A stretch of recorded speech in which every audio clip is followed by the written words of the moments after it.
Valian Sylla, rroja të dashurës, zona Avdiju dhe mediat tona. Ku ken mediat? Ku ken media gjatë shtundës?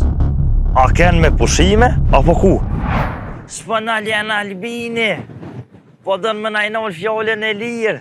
Keq që Albini ka tendenca tilla, po kush po ju nol me publiku lajmin për rastin e Valian Syllës. Mos më thoni që Albini. Shumica e mediave tona kryesore në Kosovë nuk e kanë as si lajm rastin ku Valian Sylla dyshohet se ka rrah të dashurën e tij. Me përjashtim të pak mediave, ekziston një heshtje totale për këtë rast.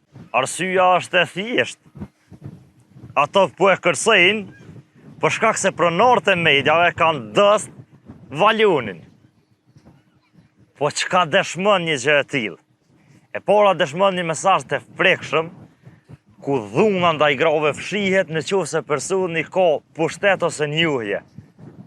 Paramendonin sikur të mos jenë disa media të tjera, kur kush nuk do ta kuptonte se një opinionist, i cili shpeshherë fol edhe për drejtat e grave, jashtë kamerave është një i dyshuar për dhunë. E dyta që ka dëshmuar në këtë rast është shkelja e parimit gazetaresk. Pse? Kemi të bëjmë me një qasje selektive, ku e përzgjedh lajmin se cili të dalë dhe cili ju. Për më tepër, e përzgjedh në situatë ku interesi publik është tejet i madh. Nuk mundet Valian Sylla me pas të njëjtën përgjegjësi, ose më pak përgjegjësi, se sa dikush i cili është një njeri i zakonshëm, sepse Valian Sylla është zo publik, është figurë publike, është opinionist. E treta që ka dëshmuar këtu është një standard i dyfisht.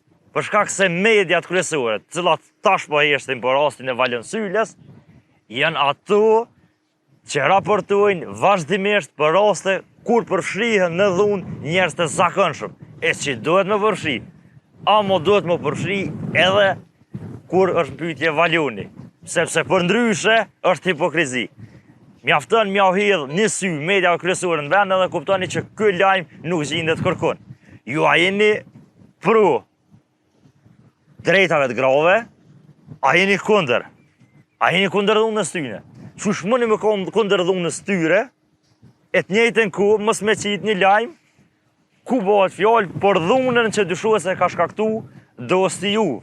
Po çka me prit për këtyne kur edhe vet aktivistët, këto të zëshmet, zona Avdiju, nuk guxon me përmend me emër. Paramendoni, e bën një postim ku flet përgjithshmen për dhunën që duhet të ndalohet ndaj grave, e që ashtu duhet të jetë, nuk duhet të ketë dhunë, por nuk guxon askund ta përmend me emër Valian Syllën si të dyshuar kryesor.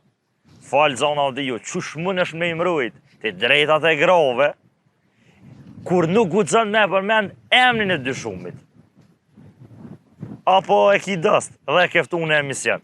Llogariteni, sikur të mos jenë disa media që do të raportonin Valian Sylla do ta kishte prap të lehtë të shkonte në studio televizive, të fliste për drejtat e grave, të shitej si liberal. A në anën tjetër kur kamerat janë fikur, ajo është krejt diçka tjetër. Të paktën këto janë dyshimet e para.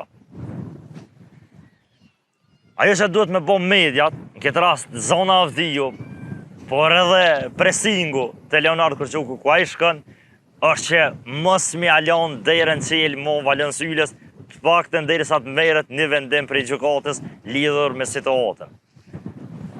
A do t'jetë kjo e realizueshme mbetet me u po, sepse këtu s'kanë raportu, kanë dosh me mshef krejt si rast, e ta shtërshumë sa do të marrin veprim për mos me ftu një dyshum për dhunë ndaj grus. Është ju etike dhe është një farforme promovim për dhunë ndaj grave, i motivon, i nxit me po diçka tillë, qofse ti fton media njerëz që janë të dyshum për këtë punë. Zona Avdiju fol për gratë, a mu fol edhe kur bëhet fjallë për dësat e tu. Fol me emën, thuje, Valian Sylla. Mos u tot. Po mos do të një asnjë media tjera. Qitni, folni me emrin. Pavarësisht se e keni dëst, dhuna nuk arsituhet në asnjë formë. Sidomos kur kemi të bëjmë me një person që ka peshë publike. Shënjestër.net